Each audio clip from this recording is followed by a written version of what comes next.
Hi guys, welcome back to Snakes and Adders Intermediate series. Today we're going to cover one of the European rat snakes. This is called a ladder snake. This is a wonderful species, very vocal. I think they're absolutely wonderful. Such an interesting species, and a lot more reminiscent of the Pituophis, which are the bull pines and gophers from America. So the Latin name for a ladder snake is Rhinechis scalaris, originally described by Shins in 1822 as Coluber scalaris, then reclassified by Schlegel in 1837 to Xenodon michales.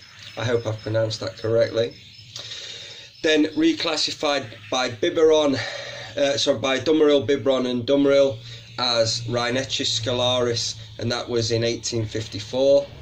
Carl reclassified it into a Laphi scalaris in 1980, and then Zahar classified it as Zamenis scalaris in 2012. It's then still back into Dummeril, Biberon and Dummeril's classification, which is Rhinechis scalaris. This is a mid-size rat snake, not particularly big. They get to quoted adult size about 165 centimeters, but the more common size would be between 110 and 130 centimeters. They're chunkily built and very solid. As babies, their patination is very much a ladder, where we have the dorsal stripes, and these are intersected by crossbars all the way down the back. As you can hear and you've seen, they're reasonably testy in temperament, which is why they're not really a natural fit for the introducing series. It seems that they're always going to remain just that little bit defensive and never quite settle, quite happy to stand and face.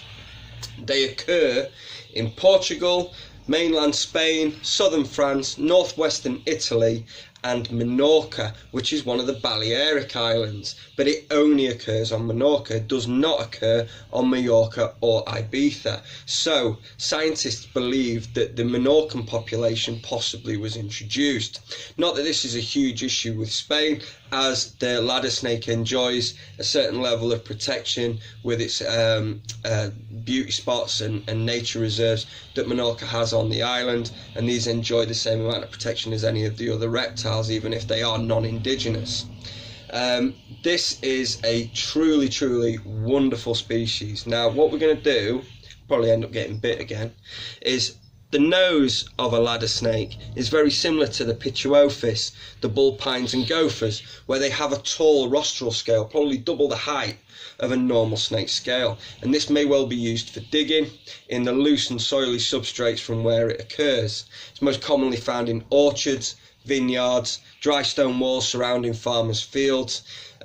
I've personally caught two of these in Menorca, both on the south coast, one in a place called Sombao, which was on a dusty road leading up to a disused pizzeria. At dusk it was laid, catching the last of the sun for the day. And then the second time, my friend Victor, who I grew up with in Menorca, having gone there for the last 25 years, took me to a garden centre in Cala Galdana, and upon searching some plants, because he's a professional gardener, removed a pot and found a ladder snake underneath the pot. Seemed like it was too nice a place to not have a chill out, so I quickly snapped him up and got bit profusely, but it was a wonderful experience.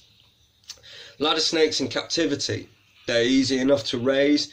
75% of their natural diet is mammals, so it's not really a segue to feed them on mice and rats. So they do establish fairly well, so there's no real issues there. They are very chunky babies when born, so there can be a slight delay before they start feeding regularly for you, but don't panic, they will kick in their own time.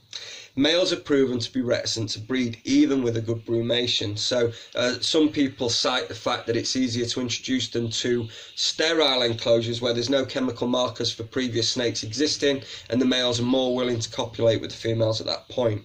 Because of the regions where they're from, in winter it still can be very cool, so we would hibernate or brumate these for between 2 and 4 months at between 8 and 15 degrees Celsius, depending on the locality that you were raising. You'd probably go midway from those figures if we didn't know a particular locality that we were reproducing. I've not seen a huge variation in colour dependent on locality, and this is a very typical ladder snake.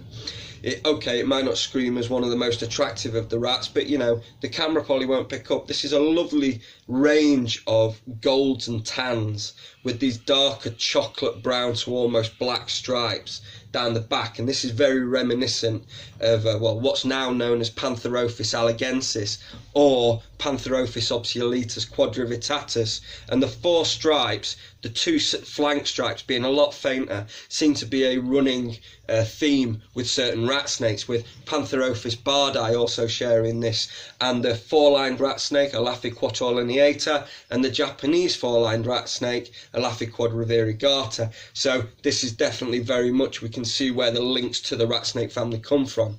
But with the vocalization, this is a real hissy, huffy, puffy snake. A lot of it's usually bluff. There's not usually a huge amount of aggression. It tapped me once, but you know, that was just a love bite, wasn't it, darling?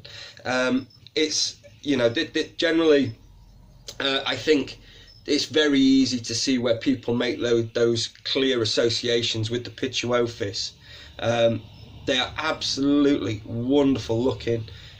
Very, very smooth scales, next to no keel, so that does part ways with the American Pantherophis, who tend to have quite a strong keel down the dorsal scales, and that's absent here.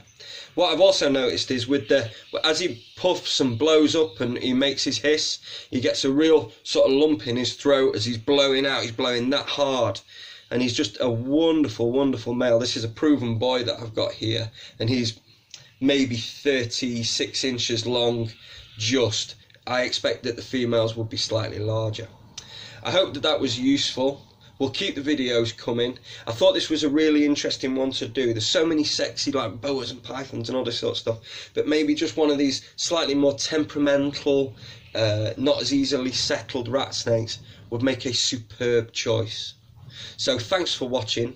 We'll be back again soon, and from Paul and Chaz at Snakes and Adders, peace.